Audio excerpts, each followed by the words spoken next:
suddenly thought I can't find the passport. Huh? Can't find the passport. We're on the That's not good. inside. Good to go? Cool.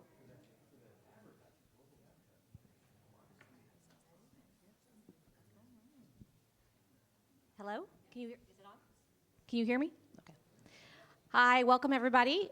We are here to talk about the future of UGC licensing. So hope you're in the right room.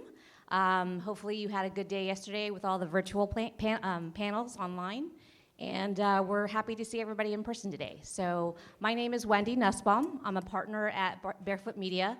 We're a consulting firm focused on helping digital startups with business strategy, content licensing, negotiations, business modeling. So we deal with music primarily, but we also focus on media, social networks, virtual reality, and all kinds of games and things like that. So that's a little bit about me. I'm going to pass it to Francis to give a little introduction about himself. Thanks, Wendy. Hi, everybody. Good morning. Francis from ORFIUM. Great to be here. I think, as you say, it's so lovely to be in person and be face to face again. And to meet so many great people. I'm head of business development at ORFIUM. My background is music industry. I was 12 years at Universal running digital before then going to Spotify, where I ran licensing, and now at ORFIUM, having had a couple of years in TV as well at Discovery. So now at ORFIUM running business development. ORFIUM are a tech rights management company. We represent and work for all the kind of major publishers, major labels, and a bunch of societies as well. So I'm sure we'll get to it in a bit in terms of where we do, but great to be here. Hi, everybody. Thank you for coming and taking time out of your busy schedules today. My name is Kristen Agee. I'm the founder of 411 Music Group. I'm originally a composer and used to write for different libraries and music supervisors and publishers back in the day. And now I run 411, and we have basically three sides to our business. We have a production music arm, an artist arm, and a custom music arm. And I am in charge of the team, but also all the custom music that we do.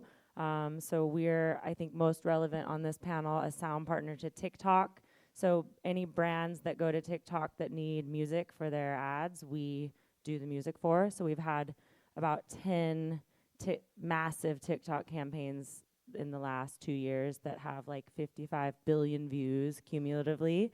So yeah, I can talk a bit about that, and that's me. Hi, I'm Nick. I'm the Director of Strategic Licensing and Partnerships at Audio Network. Audio Network is a global production music library providing high-quality music for agencies, production companies, and, anyone that wants to use music. Hey guys, I'm Dan Slatter. I'm the co-founder of Cadenza Box. We are a white label search, distribution, and licensing platform helping all sorts of labels get their music to different markets, both emerging and traditional. There you go. Thank you. Just a quick anecdote. Prior to Barefoot, I worked at Universal Music Group with Francis, and one of the deals that I worked on was the YouTube original UGC license for music, so this subject is near and dear to my heart. I lived it for a long time, and it's also very frustrating, but part of what we wanted to talk about today is sort of some of the issues related to creators using a lot of these UGC platforms, and then some of the solutions that some of the tech partners are able to offer, and maybe some creative solutions that you guys might think of in the audience that we can discuss as well. So wanted to kick off with also, I don't know if you recently heard or saw in the news, YouTube recently, with the rise of TikTok, they're, with short form video, they're not as prominent, so they're recently just announced their new creator platform that they're gonna be releasing, which will allow for a 45% rev share to creators. There are requirements to get into that platform, but it's, an interesting move that they're doing in relation to try to, compete with TikTok and others that are sort of taking, mind share from consumers. So it's an interesting time for the UGC landscape, and something that we'll try to dig in here a little bit as we go on. I guess maybe we'll start with Kristen. As a creator of content, what are some of the sort of issues or pain points, problems that you see that frustrate you as you're working with these partners in the market? There are so many, so I don't even know where to begin, honestly. But we were literally just in a meeting this morning talking about how technology is evolving so quickly that the right side has to always be like catching up to it. So I feel like all these platforms just launch, and then it's like, okay, we'll figure it out later, or like ask for forgiveness after it's done. So Spotify has done it, TikTok has done it, kind of everybody. So there's always like a game of catch up, and then on our side, it's like, okay, well, what are these rights that they're asking for? Are these mechanicals? Are these performances? Are they downloading? And who's using the video? Is this a brand? Is this a user? Am I just posting cat videos at home and just putting Beyonce in the background?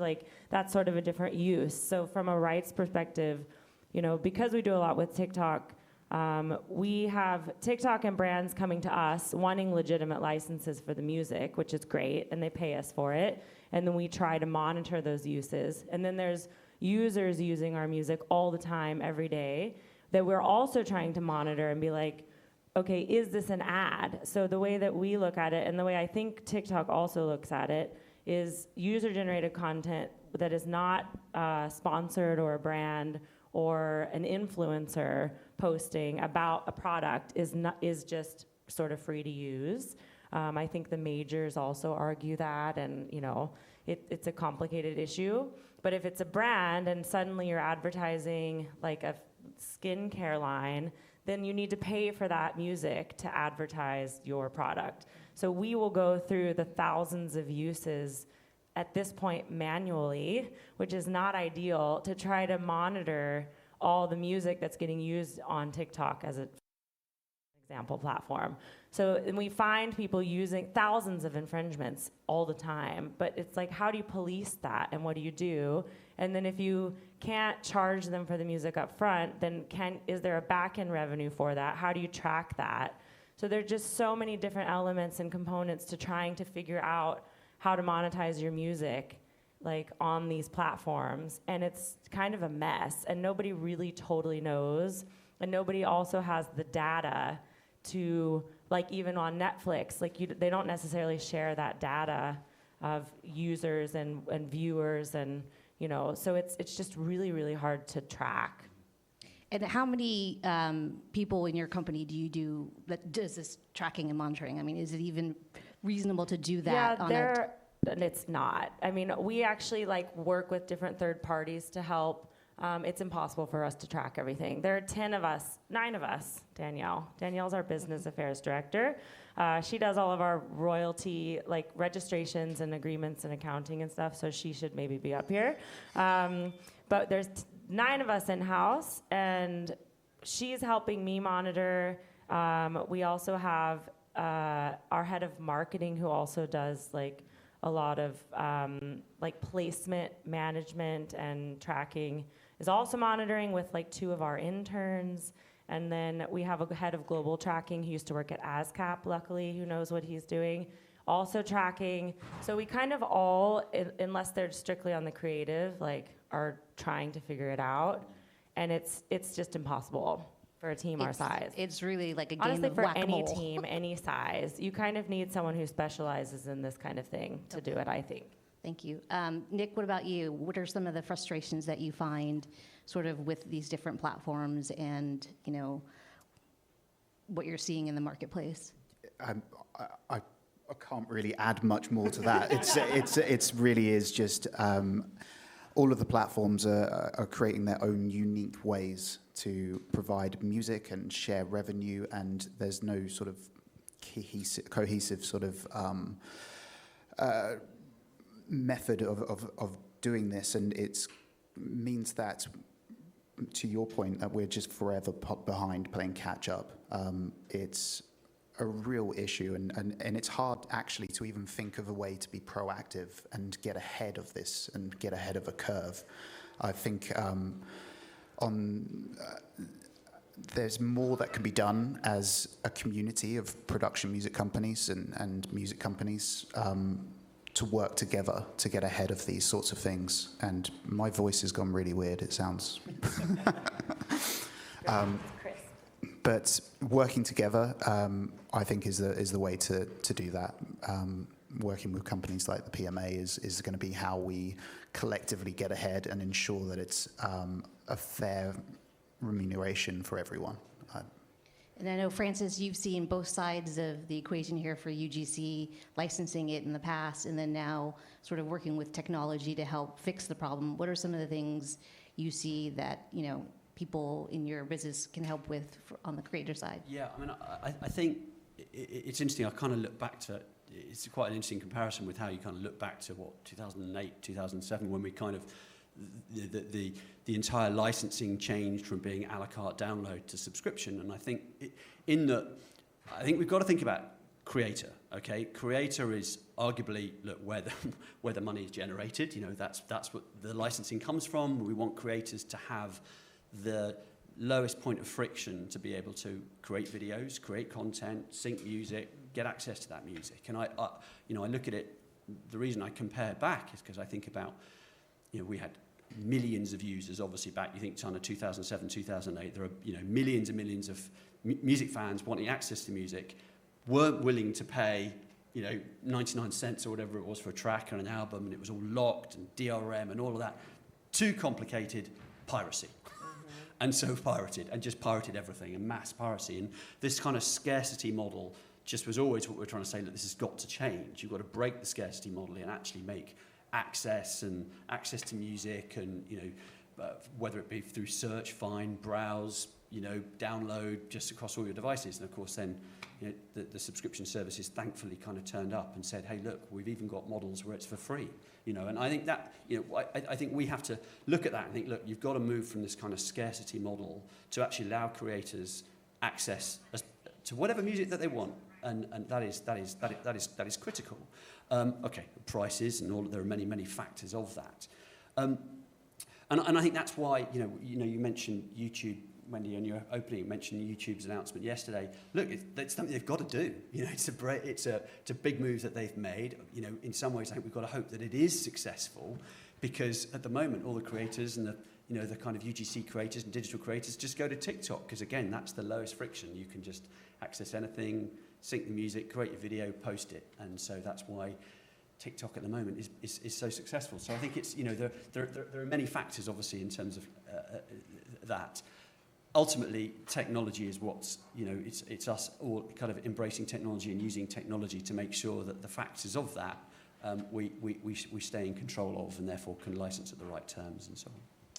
And so, speaking of technology, so what can, the group of people here in the audience and on the panel, as creators, what are some suggestions that maybe Dan or Francis, you guys have, that they can do to help themselves, preparing their music and their content to be used on these platforms to enable, better monetization and fairness on these, the different platforms?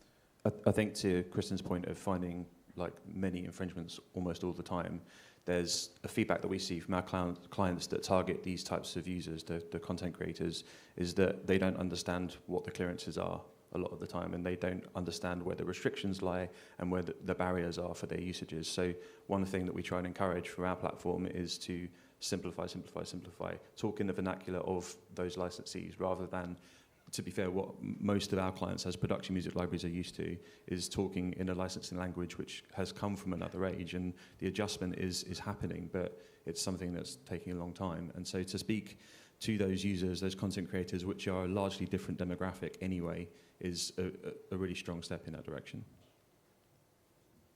Francis, is there anything you can suggest?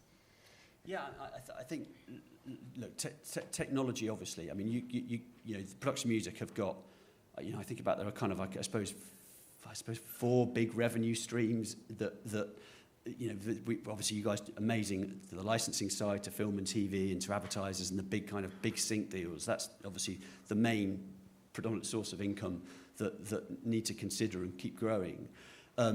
We've then got, there are these kind of digital platforms in terms of there's the blanket, the licensing that you're doing with those platforms. There's the advertising that's being collected and the share of the kind of, the YouTube, UGC type revenue. And then there's this potential revenue stream that's going to come from all of these creators. And the transition between those four is going to be really it's not easy. It's not easy. And well, how do we, YouTube's now just launched this new initiative, obviously Creator Music, asking for, hey, look, please come and sign up to this, license your music to it. Oh, and you can choose the pricing for it. You can set the pricing in production music. That, a lot of the power is, I suppose, on the label side, the pricing to the label. But on the production music, they're saying to the production music companies, come and license this platform. But you've got to set all your pricing.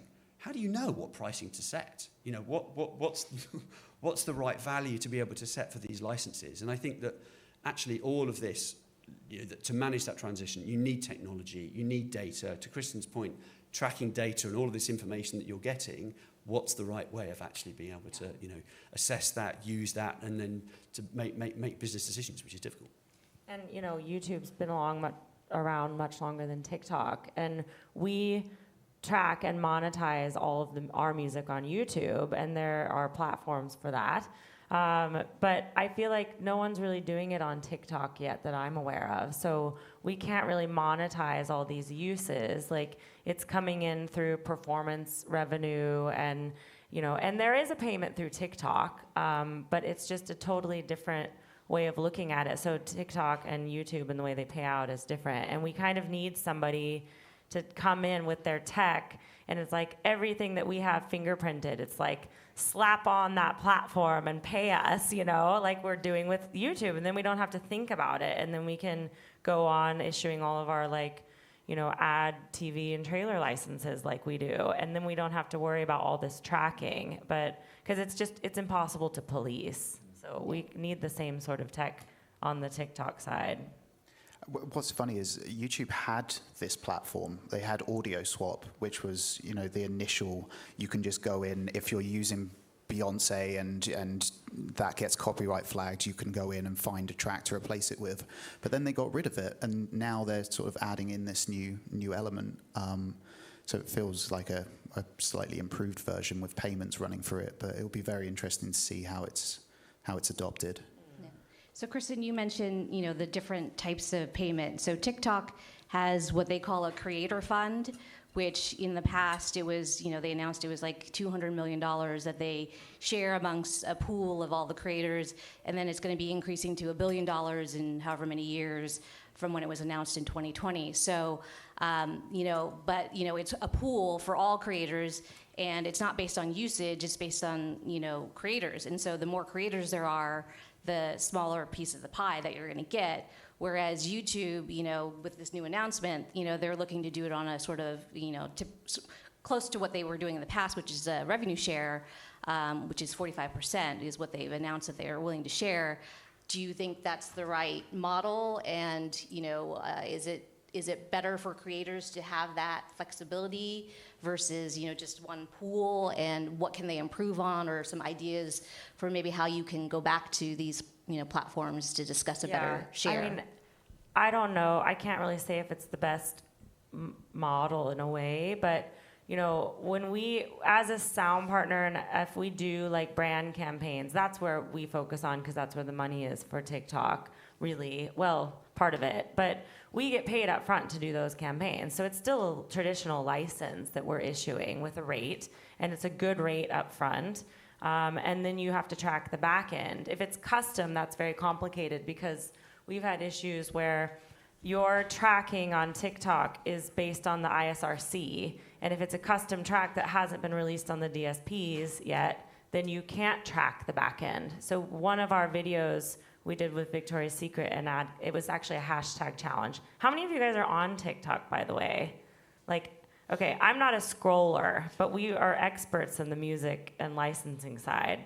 So they have these hashtag challenges where we did, for example, Victoria's Secret hashtag make your move last June. It was for Mental Health Awareness Month. So they hire influencers who have tons of followers to post these about their products they're advertising, and then use our song in the video, do a hashtag, and then everyone shares it. So we do stuff like that a lot for TikTok, and then that video in particular got 16 billion views on TikTok with our song in it. So it's like, wow, that should be a lot of money coming in on the back end, but it's not that way. So we got paid well on the upfront to write that music, but if that was an already released song that had been distributed through the DSPs, then we would be able to monetize that. But then on TikTok, it's actually more about shares versus streams. So 16 billion views versus 1 million shares is worse to have 16 billion views. You want 1 million shares, and that's something you can monetize as long as the ISRC is attached to the song. So it's seemingly easy if the songs are released on the DSPs, and then you can monetize that through, your digital distributor, so whoever's putting the songs through. But now, we've done a license for the songs. We're not really monetizing the back end on something like that, for instance. But there are new sort of opportunities for music, like where you can do rev share on the music side with TikTok, which we are also doing, this artist initiative. So it's seemingly a free license in a way, but it's not, because you're doing a rev share for any of the brand campaigns that are going through TikTok. So it's a percentage. And that's another model. Are there requirements as a creator to have a certain number of followers or subscribers to be in that program? Yeah, they want you to have like activity on the platform or DSPs or something, but it's not totally required. But they just need good music that ads would want to use that's relevant on the platform. But yeah, you still have to have all your rights in place. Like, we need one-stop global rights for these artists to be involved in this like sort of model. And that's what we're doing now. But it is complicated, and it's, comparatively speaking, a low percentage, I think, compared to what TikTok and some of these users are earning. But, we didn't create TikTok either, so how much can we ask for? Like, we're also not a major. It's very difficult, I think, to be an indie in this space and try to fight for your rights and monetizing what about this? This is important too, but you're just part of this big behemoth world and have to do what you can, I guess. I mean, I guess so. For production music, the one advantage you guys have versus the labels is that, in most instances you own both the copyright and the recording, and so it's a lot easier to actually license your music than having to go to a major label and a major publisher who maybe they have a sister company, but it takes a long time and a long process to license that from both sides.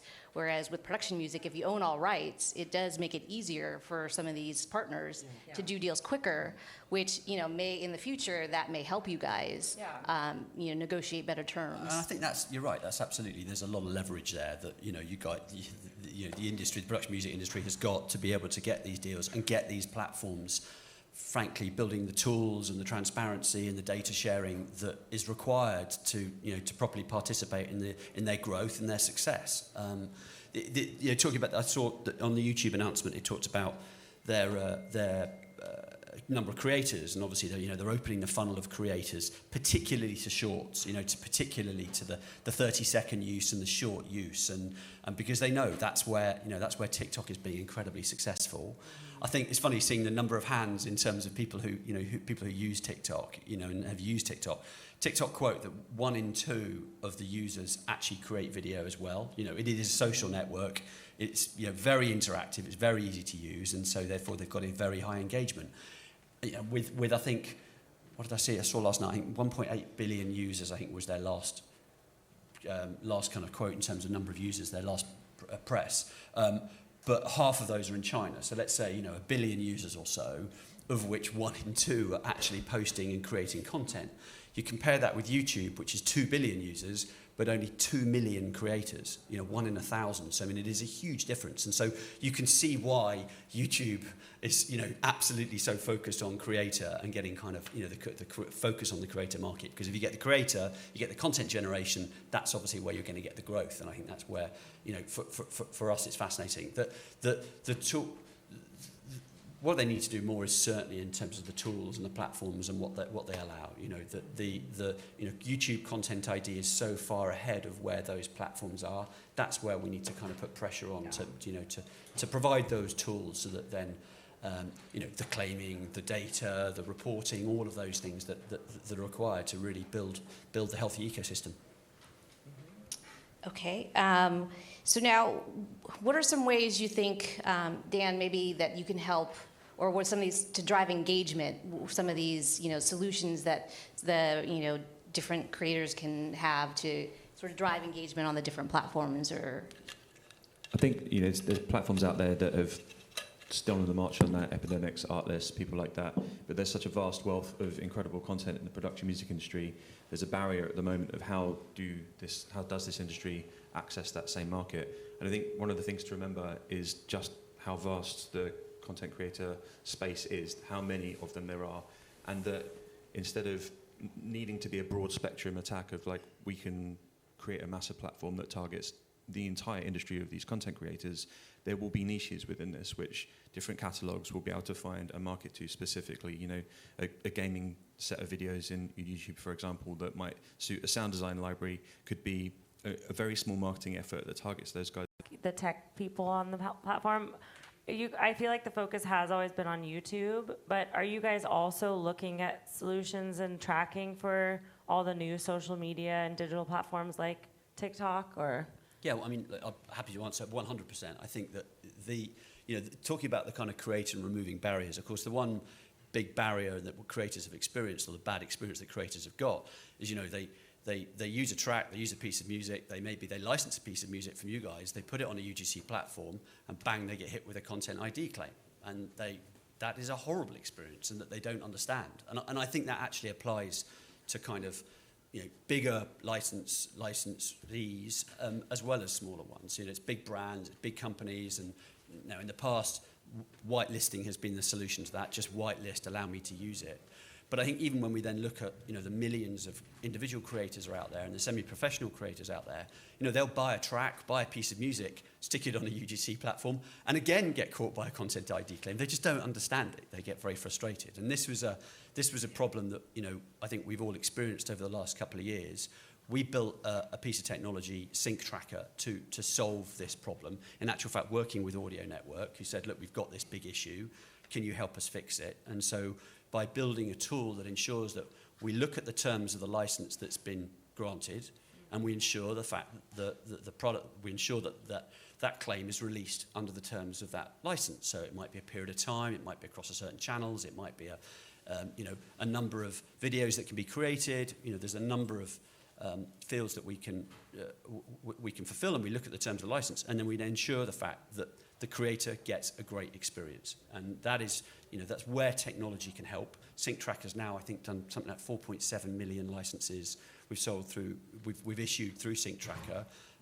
It's an API tool. It can work manually. It can integrate with your CRM system. So I think it's the kind of technology where when we've got a problem, when we see a problem in the market, we've got to use technology to sort that. And so as a result, creators go on and license. They buy licenses and get a good experience and earn money critically, because if the creator's spending money, they need to know that they're going to earn money at the back end of it. But only YouTube. Sorry, yeah. So then that's obviously built for YouTube. Sync Tracker, it's a product that we've built to look at actually implementing that across the other platforms as well. And I think that TikTok and Meta have been slow. I think slow in terms of APIs and kind of technology for us to integrate with. They are slow on that front. But I think ultimately we've got to make sure that these kind of technologies work across all UGC platform, and that goes to Vimeo and those kind of platforms as well. It's not just the social networks. So. And not to get into the weeds of all this, we kind of already are, but I don't know if the whitelisting and the content claims and stuff is the solution for these new models. That may have worked for a period of time on YouTube, but like you said, we also have a lot of problems with whitelisting channels and licenses that are granted and they're still getting claimed, and how do you solve that problem? And I don't know if that's the way to do it. Well, as soon as you whitelist, you lose visibility. You lose all information That was our primary issue, and why we went to ORFIUM is we said we don't want to use the whitelist because it's so on or off. You're talking to your clients, give them maybe a subscription license that lasts a year, and you can use as much music. And then at the end of the year, if they don't want to renew, you can't take them off the whitelist because then all of their historic productions are claimed by YouTube. So it's too, yes or no.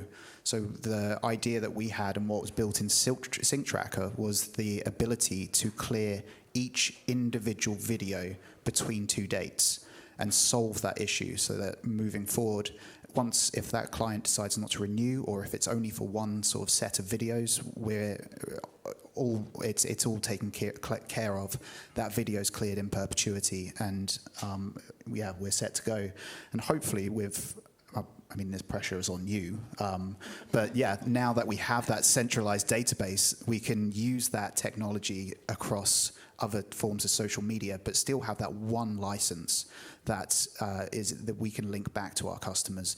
And to your point, by being able to release each individual video, we know that individual video is there. So we have that data, and the data, we can use that to understand our catalog, to understand our customers, and help drive our businesses forward by understanding what's there. Whether that's building, are there certain composers that are really popular? Are there certain areas that we're really sort of excelling in, and even just to valuing a customer. So if we know how much music a particular customer's used, which we wouldn't know if they were just on the whitelist, we now know that they've used 10,000 tracks last year on YouTube, and we can see some sort of value to that if we use some sort of rough calculation to work out what a per view or per then stream that is. also helps with the pricing problem, because then if you have that data, like, oh, they used 10,000 uses last year versus 5, then you have at least somewhat of a gauge on, like, okay, this is what the value is for us now. Absolutely. When it comes to sort of direct licensing in terms of selling sync licenses to those MCNs, UGC, content creators, people that are coming to us directly for a license, we know the value they're potentially obtaining, what we're obtaining, and we can try and find a fair value in that in terms of licensing to them. How is the reporting that you're getting back from, sort of YouTube, and I know TikTok doesn't, I guess, offer as much reporting, but like, how has that grown over time? And are you getting the information you need, like you said, to, figure out all of the pricing issues and claiming and things like that? Are they improving the tools that you get now access to as creators? The CMS has always been fairly good. It's quite transparent. It's difficult to actually ascertain value because of the different scopes of advertising that are available. So, a lot of it is done with blind bidding, and you can't really, you're just guessing. You're given a CPM rate, but you don't really know, and you'll never know what's going to appear on a particular video. But in terms of the actual reporting that we receive, it's fairly transparent, and actually it all filters through Sync Tracker too. So that's been brilliant for us, because we're not trying to download and extract a load of data that's more of an issue, and we can just import it straight into our databases. It's interesting. So how do you see sort of the evolution of these UGC platforms? And, right now, YouTube is the dominant player. TikTok is sort of, created its own niche, but, there's new ones popping up all the time. There's Be Real that, has been trying to push out their platform. How are you going to keep up with all the different, sort of new, and here's the latest trend, and as managing content, it's really hard to focus on all these different platforms, and how are you going to be able to manage that with limited resources? We're not. No, I don't know. I think it's impossible, really. I'm not so in that space either. I know music, I know about licenses and copyrights and ownership and blah, blah, blah, all that stuff that we all know about, but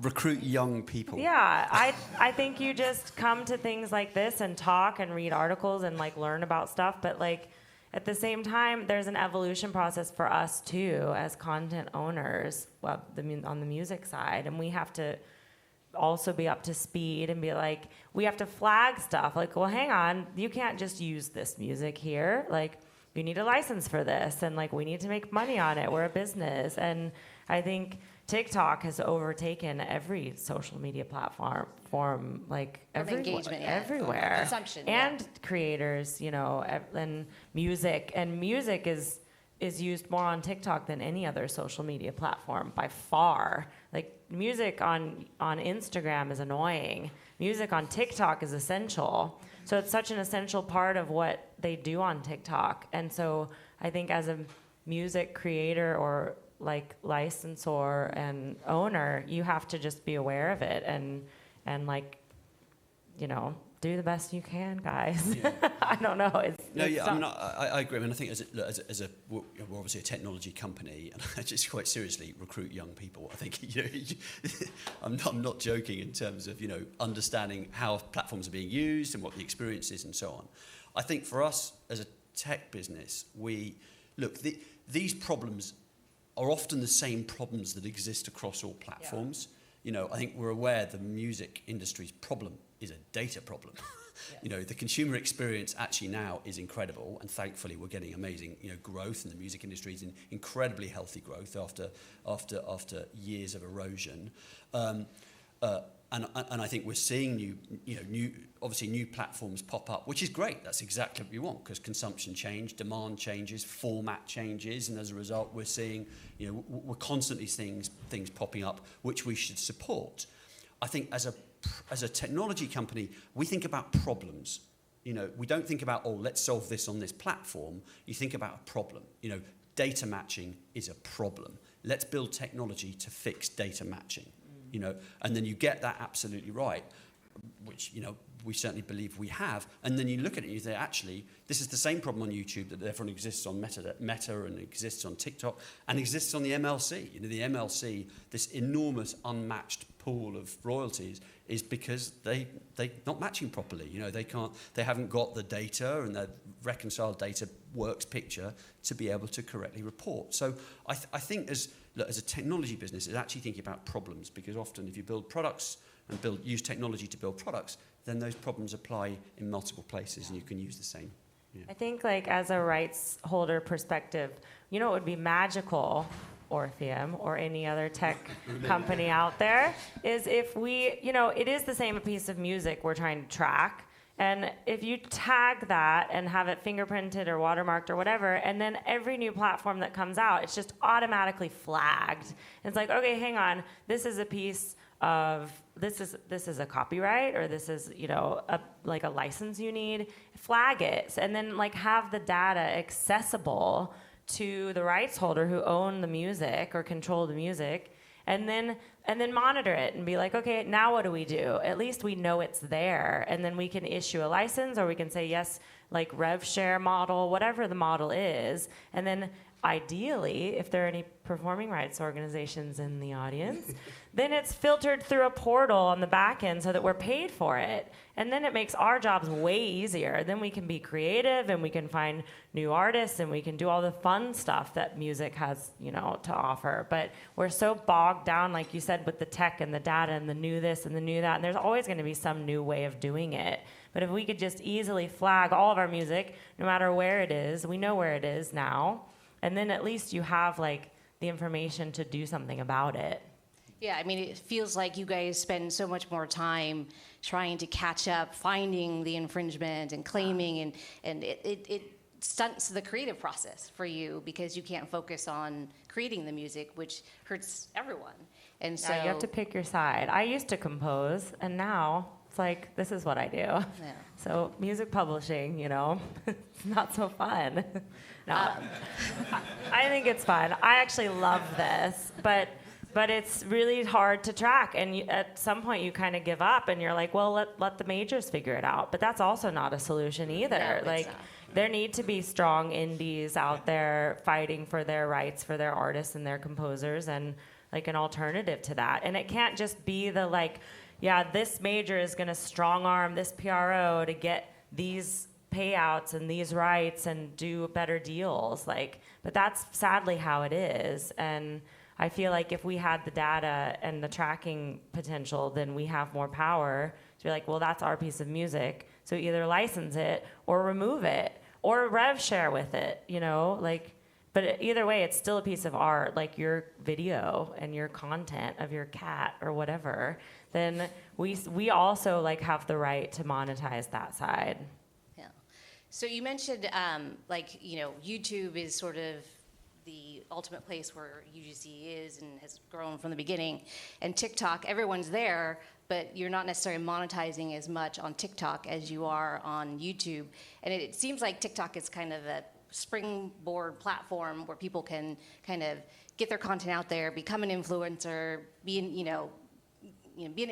get their, you know, because a lot of times what we're seeing is the TikTok videos are then imported over to YouTube, and then that's where you guys are then generating more money. Is that the case That's that you're not seeing? necessarily true for us. We do make a lot of money from TikTok, but it's mostly upfront fees, Well, yeah, in the custom or upfront. license fees. But then, but if your song is shared a lot on TikTok, you can make money from that. You know, I know another catalog who has made, I think it was 1 million shares, and they're making, you know, 6 figures from that, from TikTok, just from that monetization side. And then if it goes to YouTube, then it's another revenue stream. But I guess the point is you kind of need to be tracking it everywhere. So yeah, I mean, there is money to be made on TikTok for sure, on the music side. It's definitely harder because TikTok obviously works in 2 ways. There's 2 catalogs. You have the general sounds, and then you have the commercial catalog for brands. We went a slightly different route to you. We decided to join the general sounds, but retain control of our commercial activity so we can license directly to brands, which is working. It's working quite well. It allows us to retain oversight of that, and we control more of the fee side. But it becomes more difficult, I think, when you're licensing directly with brands, and TikTok is such a it's so convoluted in terms of how music rights are working with it. So you can use the general sounds, but then if you are a brand or making branded content, you then need to use something from the general sounds, unless you tick the music confirmation use box, and then it can't be over 60 seconds, and it just becomes a mess, and our customers don't understand it. So it's constantly educating sort of customers, and that's time consuming. It's a bit it just needs some clarification and some simplification from TikTok's side, I think. Yeah. Okay, I guess, how are we on time? Dan, if you had sort of, you know, one piece of advice in a world of limited resources for the production music, you know, catalog owners, what would you give them in this crazy UGC landscape? What to focus on, or, you know, how can they, improve their monetization of what they're currently doing, and to spend their resources wisely? I think the monetization obviously has 2 sides. There's the back end of the stuff, which, you know, for some platforms is more rigid than others. There are frameworks where on other platforms there aren't. As with you guys and Audio Network as well, there's established partnerships between your catalogs and TikTok, for example, which makes the route to monetization slightly easier for those that perhaps don't have that, and their audio is on those platforms anyway. That's a harder step. So to try and embrace these models, I guess, whether that's going onto aggregator platforms, which has the downside of, you know, losing some percentage of any mechanicals that are generated off of that, for the privilege of being on those platforms, but it does give you access to all of the networks. Or whether you try and do something that hits a niche, as I was saying earlier.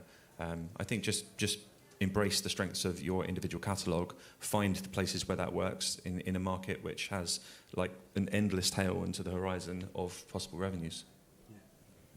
Nick, any advice? Last words. I think choose the right partners. What we've tried to do is understand our strengths and weaknesses and understand where we need help, and finding the right partners to obtain that help. Even when it comes down to, as you mentioned, with aggregators, we have a lot of direct deals with DSPs, streaming platforms, but there's also some markets or areas where actually it makes more sense for us to go via an aggregator just for certain DSPs and stuff, and just trying to understand exactly, understand the data and understand exactly what's best and where we can utilize our strengths better. Yeah, I would give the same advice. I think having the partners in place and making sure you're properly tracking and aggregating your content and making sure it has the metadata and is tagged and all of the basic stuff. I would love to say, in an ideal world, like, let's all like bound together and like, fight these gratis deals and fight these like the user generated content that doesn't pay us. But it's just not happening. And we've been saying these kinds of things about TV networks and whatever for years. And there's always going to be someone who does it for free and undercuts the system. And that actually works out a lot for these big catalogs who then sell for, $240 million. but that's like how it is, So you kind of have to fight for what you can, and you have to partner with the people who can also help you like monetize your art. And then at the end of it, and I feel like we're always just chasing, and then we can't focus on the creative. Like, I would love to be scouting TikTok and be like, who are the next potential artists on here and composers and producers who we can work with and create our own new content. But sadly, if you're bogged down by like all of this tech and missing data, then you just have to focus on that. So I think having the right partners, but then also trying to find a way to break through on the creative side is going to make you more money at the end of it. And then a lot of these partners just come to you and are like, we can monetize that for you. But it's sort of like a needle in a haystack opportunity of going viral on whatever the platform is. So, but I think if you're ahead of the game with creative and setting trends, and that's what we try to do. That's why we've done such big ads on TikTok, because we are good at writing music for TikTok. So I feel like we can't forget about that side either, just like honing the craft of the creative. Francis? Look, I mean, a lot has been covered. I think, obviously, embrace technology. I think that where we've found, and it's, it's fantastic for us, ORFIUM really, apart from a few clients, we really haven't been in the production music space in the last few years. ORFIUM is now 6 years old, and we work for all now the major music publishers and the labels and a bunch of societies.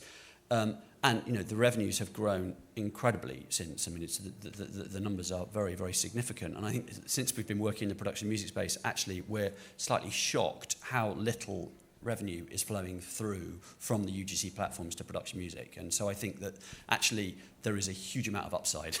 There is a huge amount of opportunity that's there. And I think, don't be afraid to embrace technology. As Christian said, kind of work with partners, because actually, that you get it right, and that money that's there is significant, and it's game changing in many cases. So So it sounds like create good content, know your data, and then upload your data to all the various platforms and work with technology partners to make sure you're getting paid. Is kind of sums it up quickly. But wanted to open it up to some questions in the audience, if in the back. First of all, thank you so much for doing this for all of us. This is great. So, round of applause for you guys, please. Thank you. Why, thank you. Oh, I really need this. Okay. So my name is Shake Herbekian, and what I did is I did a song for a condom alternative. And his idea was to take this song and create a dance on TikTok, hopefully go viral, etc. So, in a perfect world, if he gets that song on there and he let me keep all my rights, and then all of a sudden that thing goes crazy, basically what I'm understanding from you is there's still no real way for me to trace that, get my, get anything from it, right? If I'm just an independent person and my song ends up being played on for this ad, for this dance craze that happens, what happens to my song or my income? Does that make sense? If you don't have a direct deal with TikTok, then you'd need to go through an aggregator, and then it could be tracked, and they hopefully will pay out on any original, because that would be the original sound, and then anytime a user on TikTok uses your track to participate in the trend, technically, in theory, you should be paid. As Kristen was saying, each individual usage of that song would trigger a payment. And when you say an aggregator, that is? It's somewhere that you can upload your music to, and they'll distribute it on your behalf to the Spotifys, the YouTubes, everyone.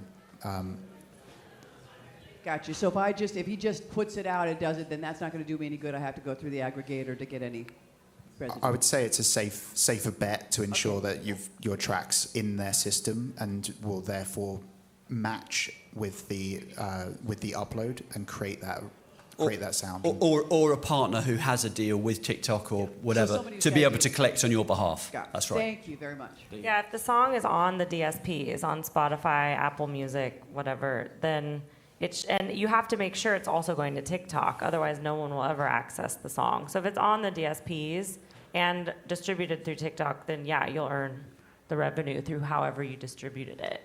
And I'm sure I got the ISRC code, right? All that. Yeah, it will be attached automatically if you have a distributor doing that.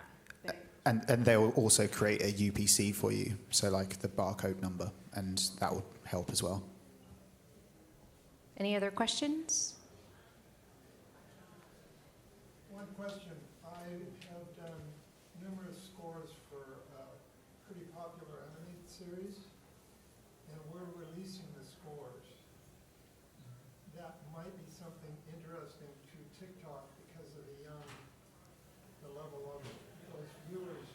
I was thinking if we created our own videos and then encouraged people to go to Spotify where we would release it, they would then, this is the kind of thing that they do, right? Where they will take content and then use it on TikTok. Is that correct? I mean, look, TikTok is the single biggest promotion engine of music at the moment. So whatever is on TikTok and is available on TikTok, if it has success on TikTok, you generally see success across all services. You're right. So I think if you've got compositions and content that you want to see a knock-on effect and growth, TikTok is a great first place to see that and to seed it. Creators get involved in that content, and if that pops, then absolutely we see a knock-on effect across all the other platforms. But you do want to make sure that your composition and your music is uploaded into Spotify through a DSP, so that. We're doing it right now. Okay. Great. Because there's already a big fan base for this TV show. Yeah. I have to say there isn't like such a demand on TikTok for score as far as I know. Like, have you seen 10-year-olds using TikTok? It's literally dance videos.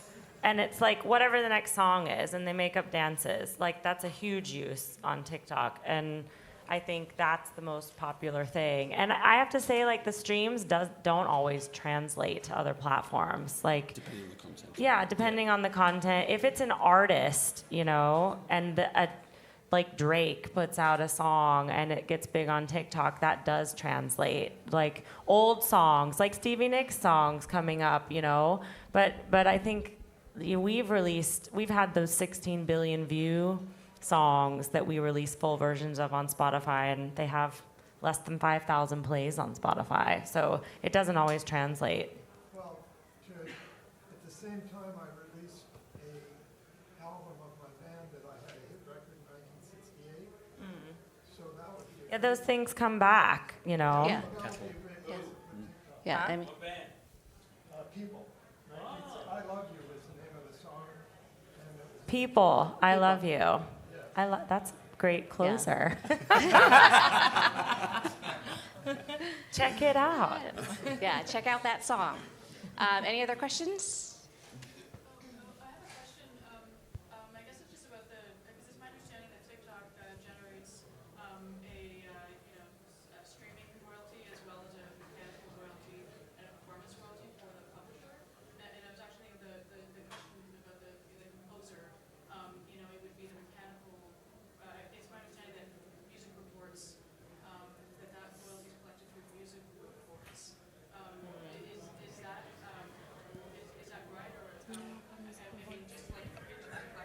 Yeah, I know that TikTok have got different pools of royalties depending on the use, and that they are using MRI to do certain reporting at the moment. Specifically what that is, I'm not sure.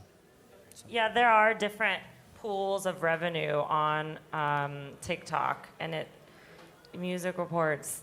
I don't know. Does anyone get significant money from music reports? Raise your hand. Nobody. There we go. That's what I thought.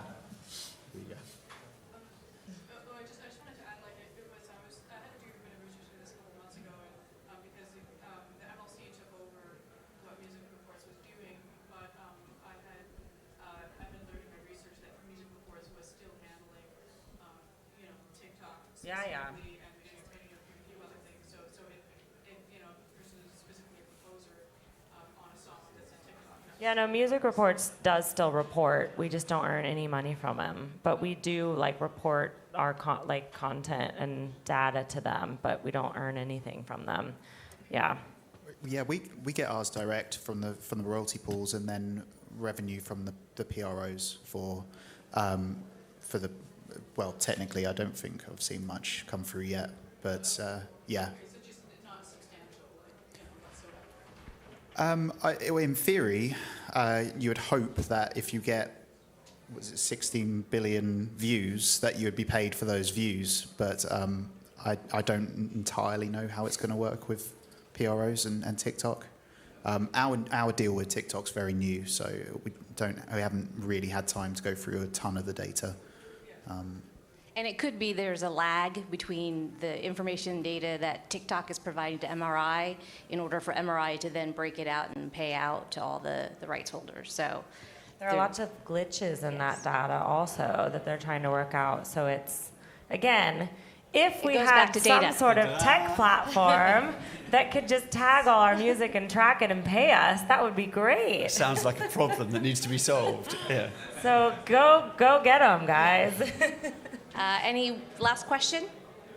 Those 16 billion views is quite a decent amount of revenue. Yeah. It could be, but again on on TikTok, it's about the shares, not the views. You do earn a little bit on the views, but it's not nearly as significant as the payout isn't as high as on shares. That's the focus. And you should get your music into the platforms as soon as possible because they don't back pay. So they do not. we were used in the how will they know trend, our track, and no back payments. Yeah. Well, thank you, everybody, and we hope you got some useful information out of the panel today, and enjoy the rest of your day.